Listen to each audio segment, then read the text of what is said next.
ನಕ್ಸಲ್ ನಾಯಕ ವಿಕ್ರಮ್ ಗೌಡ ಎನ್ಕೌಂಟರ್ ನಂತರದಲ್ಲಿ ನಕ್ಸಲ್ ಚಟುವಟಿಕೆಗೆ ಮತ್ತಷ್ಟು ಬ್ರೇಕ್ ಬೀಳುವ ಲಕ್ಷಣಗಳು ಗೋಚರವಾಗ್ತಾ ಇರೋದು. ನಾಳೆ ರಾಜ್ಯದ 6 ಮಂದಿ ನಕ್ಸಲರು ಮುಖ್ಯವಾಹಿನಿಗೆ ಮರಳ್ತಾ ಇದ್ದಾರೆ. ಶರಣಾಗತಿ ಆಗ್ತಿದ್ದಾರೆ ನಕ್ಸಲರ ಮನವೊಲಿಸುವಲ್ಲಿ ಸಮಿತಿ ಯಶಸ್ವಿಯಾಗಿದೆ. ಕಾಡಿನಲ್ಲಿ ಮನವೊಲಿಸಿ ಶರಣಾಗತಿಗೆ ಅವರನ್ನ ಒಪ್ಪಿಸಿದೆ ಸಮಿತಿ. ಇನ್ನು ಆ ಸಭೆ ನಡೆದ ಸಂದರ್ಭದ ಎಕ್ಸ್ಕ್ಲೂಸಿವ್ ಫೋಟೋ ರಿಪಬ್ಲಿಕ್ ಕನ್ನಡಕ್ಕೆ ಲಭ್ಯವಾಗಿದೆ. ಪಶ್ಚಿಮ ಘಟ್ಟಗಳ ಸಾಲಿನಲ್ಲಿ ಸಕ್ರಿಯರಾಗಿದ್ದ ನಕ್ಸಲರು ಶಾಂತಿಗಾಗಿ ನಾಗರಿಕ ವೇದಿಕೆ ಹಾಗೂ ಶರಣಾಗತಿ ಸಮಿತಿ ಜೊತೆಯಲ್ಲಿ ಸಭೆಯನ್ನ ನಡೆಸಿ ಇದೀಗ ಶರಣಾಗತಿಗೆ ಸಮ್ಮತಿಯನ್ನ ಸೂಚಿಸಿದ್ದಾರೆ. ಮತ್ತಷ್ಟು ಡೀಟೇಲ್ಸ್ ನನ್ನ ಹಿರಿಯ ಸಹೋದ್ಯೋಗಿ ಸುನಿಲ್ ಧರ್ಮಸ್ಥಳ ನೀಡ್ತಾ ಹೋಗ್ತಾರೆ. ನೇರ ಸಂಪರ್ಕದಲ್ಲಿದ್ದಾರೆ. ಸುನಿಲ್, 6 ಮಂದಿ ನಕ್ಸಲರು ಶರಣಾಗತಿ. ಮುಖ್ಯಮಂತ್ರಿಗಳು ಕೂಡ ಹೇಳಿದ್ರು, ನಾವೇನೆ ಅಂದ್ರೆ ಸರ್ಕಾರ ಅವರ ಮನವೊಲಿಸುವ ಪ್ರಯತ್ನವನ್ನ ಮಾಡಿದ್ವಿ, ಅದು ಯಶಸ್ವಿಯಾಗಿದೆ ಅಂತ ಹೇಳಿ. ಎಸ್ ಸ್ಮಿತಾ, ನಕ್ಸಲರನ್ನು ಮುಖ್ಯವಾಹಿನಿಗೆ ಕರೆತರೋದಕ್ಕೆ ಈ ಹಿಂದೆ ಕೂಡ ಸರ್ಕಾರಗಳು ಸಾಕಷ್ಟು ಪ್ರಯತ್ನಗಳನ್ನು ನಡೆಸಿತ್ತು. ಅವರಿಗೆ ಎಲ್ಲ ರೀತಿಯ ವ್ಯವಸ್ಥೆಗಳನ್ನು ಕೂಡ ಮಾಡೋದಾಗಿಯೂ ಕೂಡ ಭರವಸೆಗಳನ್ನು ಕೊಟ್ಟಿದ್ದು. ಆದರೂ ಕೂಡ ಎಷ್ಟೋ ಜನ ನಕ್ಸಲರು ಮುಖ್ಯವಾಹಿನಿಗೆ ಬರೋದಕ್ಕೆ ಹಿಂದೇಟು ಹಾಕಿದರು. ಆದರೆ ಯಾವಾಗ ಉಡುಪಿ ಬಳಿ ವಿಕ್ರಮ್ ಗೌಡ ಹತ್ಯೆ ಆಯಿತು, ಅಂದರೆ ಇಡೀ ನಕ್ಸಲ್ ತಂಡವನ್ನು ಮುನ್ನಡೆಸ್ತಾ ಇದ್ದಂತಹ ನಕ್ಸಲ್ ನಾಯಕ ವಿಕ್ರಮ್ ಗೌಡ ಹತ್ಯೆ ಆಯಿತು, ಅದಾದ ನಂತರ ಇದೇ ಈತನ ಜೊತೆಗಿದ್ದಂತಹ ನಕ್ಸಲರು ಮತ್ತೆ ಮುಖ್ಯವಾಹಿನಿಗೆ ಮರಳೋದ್ರ ಬಗ್ಗೆ ಚಿಂತನೆಯನ್ನು ನಡೆಸಿದ್ರು. ಯಾಕೆಂತ ಹೇಳಿದರೆ ಅವರಿಗೆ ತಮ್ಮ ಹೋರಾಟವನ್ನು ಮುಂದುವರಿಸಿಕೊಂಡು ಹೋಗೋದಕ್ಕೆ ಸೂಕ್ತವಾದಂತಹ ರೀತಿಯಲ್ಲಿ ಬೆಂಬಲ ಸಿಗ್ತಾ ಇರಲಿಲ್ಲ ಮತ್ತು ಅದಕ್ಕೆ ಬೇಕಾದಂಥ ವ್ಯವಸ್ಥೆಗಳು ಕೂಡ ಇರ್ತಿರಲಿಲ್ಲ.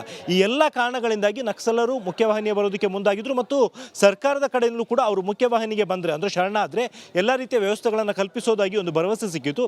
ಇದರ ಬೆನ್ನಲ್ಲೇ ಶಾಂತಿಗಾಗಿ ನಾಗರಿಕ ವೇದಿಕೆಯವರು ಕೂಡ ಇದೇ ನಕ್ಸಲರ ಜೊತೆಗೆ ಮಾತುಕತೆಯನ್ನು ನಡೆಸಿ ಅವರ ಮನವೊಲಿಸಿ ಈಗ ಅವ್ರನ್ನ ಮುಖ್ಯವಾಹಿನಿಗೆ ಕರೆತರೋದಕ್ಕೆ ಸಜ್ಜಾಗಿದ್ದಾರೆ ಅನ್ನೋಂಥದ್ದು ಮಾಹಿತಿ ಇರುವಂಥದ್ದು.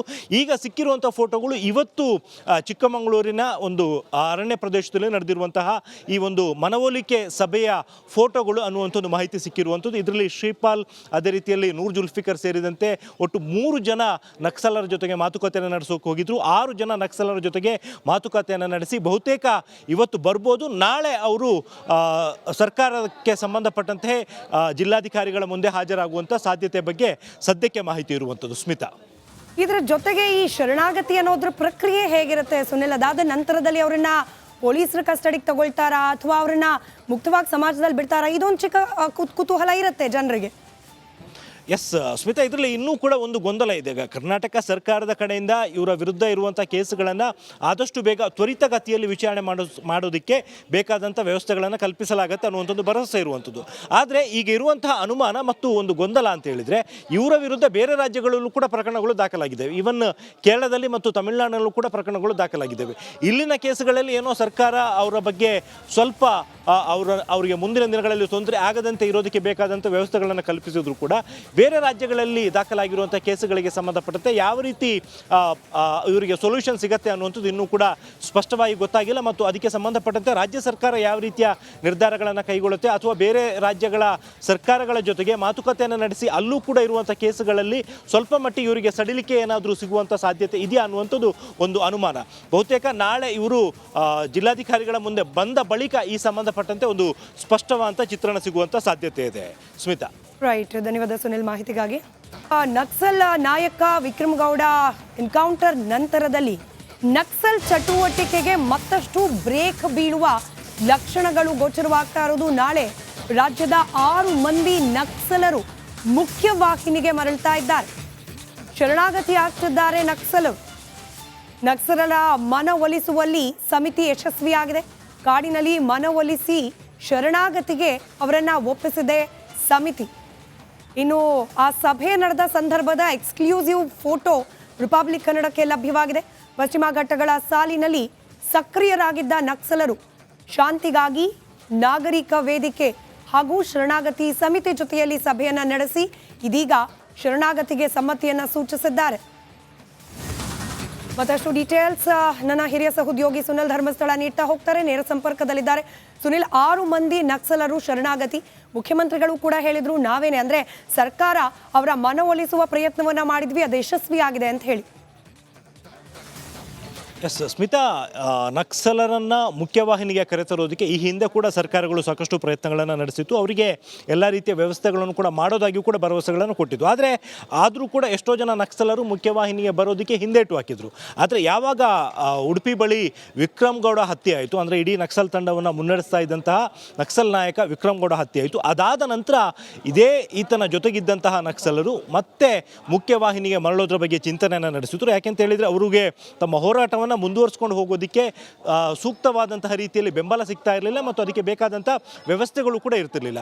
ಈ ಎಲ್ಲ ಕಾರಣಗಳಿಂದಾಗಿ ನಕ್ಸಲರು ಮುಖ್ಯವಾಹಿನಿಗೆ ಬರೋದಕ್ಕೆ ಮುಂದಾಗಿದ್ದರು ಮತ್ತು ಸರ್ಕಾರದ ಕಡೆಯಿಂದಲೂ ಕೂಡ ಅವರು ಮುಖ್ಯವಾಹಿನಿಗೆ ಬಂದರೆ, ಅಂದರೆ ಶರಣಾದರೆ ಎಲ್ಲ ರೀತಿಯ ವ್ಯವಸ್ಥೆಗಳನ್ನು ಕಲ್ಪಿಸೋದಾಗಿ ಒಂದು ಭರವಸೆ ಸಿಕ್ಕಿತು. ಇದರ ಬೆನ್ನಲ್ಲೇ ಶಾಂತಿಗಾಗಿ ನಾಗರಿಕ ವೇದಿಕೆಯವರು ಕೂಡ ಇದೇ ನಕ್ಸಲರ ಜೊತೆಗೆ ಮಾತುಕತೆಯನ್ನು ನಡೆಸಿ ಅವರ ಮನವೊಲಿಸಿ ಈಗ ಅವ್ರನ್ನ ಮುಖ್ಯವಾಹಿನಿಗೆ ಕರೆತರೋದಕ್ಕೆ ಸಜ್ಜಾಗಿದ್ದಾರೆ ಅನ್ನೋಂಥದ್ದು ಮಾಹಿತಿ ಇರುವಂಥದ್ದು.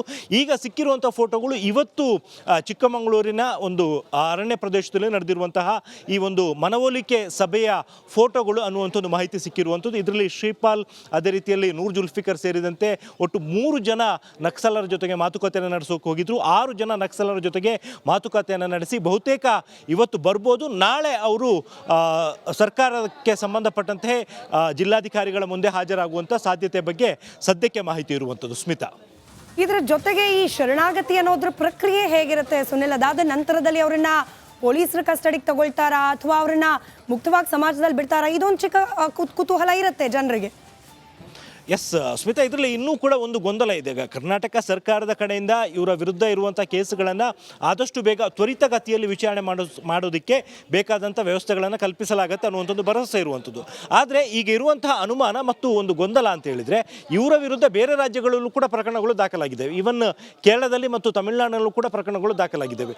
ಇಲ್ಲಿನ ಕೇಸುಗಳಲ್ಲಿ ಏನೋ ಸರ್ಕಾರ ಅವರ ಬಗ್ಗೆ ಸ್ವಲ್ಪ ಅವರಿಗೆ ಮುಂದಿನ ದಿನಗಳಲ್ಲಿ ತೊಂದರೆ ಆಗದಂತೆ ಇರೋದಕ್ಕೆ ಬೇಕಾದಂಥ ವ್ಯವಸ್ಥೆಗಳನ್ನು ಕಲ್ಪಿಸಿದ್ರು ಕೂಡ ಬೇರೆ ರಾಜ್ಯಗಳಲ್ಲಿ ದಾಖಲಾಗಿರುವಂಥ ಕೇಸುಗಳಿಗೆ ಸಂಬಂಧಪಟ್ಟಂತೆ ಯಾವ ರೀತಿ ಇವರಿಗೆ ಸೊಲ್ಯೂಷನ್ ಸಿಗುತ್ತೆ ಅನ್ನುವಂಥದ್ದು ಇನ್ನೂ ಕೂಡ ಸ್ಪಷ್ಟವಾಗಿ ಗೊತ್ತಾಗಿಲ್ಲ. ಮತ್ತು ಅದಕ್ಕೆ ಸಂಬಂಧಪಟ್ಟಂತೆ ರಾಜ್ಯ ಸರ್ಕಾರ ಯಾವ ರೀತಿಯ ನಿರ್ಧಾರಗಳನ್ನು ಕೈಗೊಳ್ಳುತ್ತೆ ಅಥವಾ ಬೇರೆ ರಾಜ್ಯಗಳ ಸರ್ಕಾರಗಳ ಜೊತೆಗೆ ಮಾತುಕತೆಯನ್ನು ನಡೆಸಿ ಅಲ್ಲೂ ಕೂಡ ಇರುವಂಥ ಕೇಸುಗಳಲ್ಲಿ ಸ್ವಲ್ಪ ಮಟ್ಟಿಗೆ ಇವರಿಗೆ ಸಡಿಲಿಕೆ ಏನಾದರೂ ಸಿಗುವಂಥ ಸಾಧ್ಯತೆ ಇದೆಯಾ ಅನ್ನುವಂಥದ್ದು ಒಂದು ಅನುಮಾನ. ಬಹುತೇಕ ನಾಳೆ ಇವರು ಜಿಲ್ಲಾಧಿಕಾರಿಗಳ ಮುಂದೆ ಬಂದ ಬಳಿಕ ಈ ಸಂಬಂಧಪಟ್ಟಂತೆ ಒಂದು ಸ್ಪಷ್ಟವಾದಂಥ ಚಿತ್ರಣ ಸಿಗುವಂಥ ಸಾಧ್ಯತೆ ಇದೆ. ಸ್ಮಿತಾ, ರೈಟ್, ಧನ್ಯವಾದ ಸುನಿಲ್ ಮಾಹಿತಿಗಾಗಿ. ನಕ್ಸಲ್ ನಾಯಕ ವಿಕ್ರಮ್ ಗೌಡ ಎನ್ಕೌಂಟರ್ ನಂತರದಲ್ಲಿ ನಕ್ಸಲ್ ಚಟುವಟಿಕೆಗೆ ಮತ್ತಷ್ಟು ಬ್ರೇಕ್ ಬೀಳುವ ಲಕ್ಷಣಗಳು ಗೋಚರವಾಗ್ತಾ ಇರೋದು. ನಾಳೆ ರಾಜ್ಯದ 6 ಮಂದಿ ನಕ್ಸಲರು ಮುಖ್ಯವಾಹಿನಿಗೆ ಮರಳ್ತಾ ಇದ್ದಾರೆ. ಶರಣಾಗತಿ ಆಗ್ತಿದ್ದಾರೆ ನಕ್ಸಲರು. ನಕ್ಸಲರ ಮನವೊಲಿಸುವಲ್ಲಿ ಸಮಿತಿ ಯಶಸ್ವಿಯಾಗಿದೆ. ಕಾಡಿನಲ್ಲಿ ಮನವೊಲಿಸಿ ಶರಣಾಗತಿಗೆ ಅವರನ್ನ ಒಪ್ಪಿಸಿದೆ ಸಮಿತಿ. ಇನ್ನು ಆ ಸಭೆ ನಡೆದ ಸಂದರ್ಭದ ಎಕ್ಸ್ಕ್ಲೂಸಿವ್ ಫೋಟೋ ರಿಪಬ್ಲಿಕ್ ಕನ್ನಡಕ್ಕೆ ಲಭ್ಯವಾಗಿದೆ. ಪಶ್ಚಿಮ ಘಟ್ಟಗಳ ಸಾಲಿನಲ್ಲಿ ಸಕ್ರಿಯರಾಗಿದ್ದ ನಕ್ಸಲರು ಶಾಂತಿಗಾಗಿ ನಾಗರಿಕ ವೇದಿಕೆ ಹಾಗೂ ಶರಣಾಗತಿ ಸಮಿತಿ ಜೊತೆಯಲ್ಲಿ ಸಭೆಯನ್ನ ನಡೆಸಿ ಇದೀಗ ಶರಣಾಗತಿಗೆ ಸಮ್ಮತಿಯನ್ನ ಸೂಚಿಸಿದ್ದಾರೆ. ಮತ್ತಷ್ಟು ಡೀಟೇಲ್ಸ್ ನನ್ನ ಹಿರಿಯ ಸಹೋದ್ಯೋಗಿ ಸುನಿಲ್ ಧರ್ಮಸ್ಥಳ ನೀಡ್ತಾ ಹೋಗ್ತಾರೆ. ನೇರ ಸಂಪರ್ಕದಲ್ಲಿದ್ದಾರೆ ಸುನಿಲ್. 6 ಮಂದಿ ನಕ್ಸಲರು ಶರಣಾಗತಿ. ಮುಖ್ಯಮಂತ್ರಿಗಳು ಕೂಡ ಹೇಳಿದ್ರು ನಾವೇನೆ, ಅಂದ್ರೆ ಸರ್ಕಾರ ಅವರ ಮನವೊಲಿಸುವ ಪ್ರಯತ್ನವನ್ನ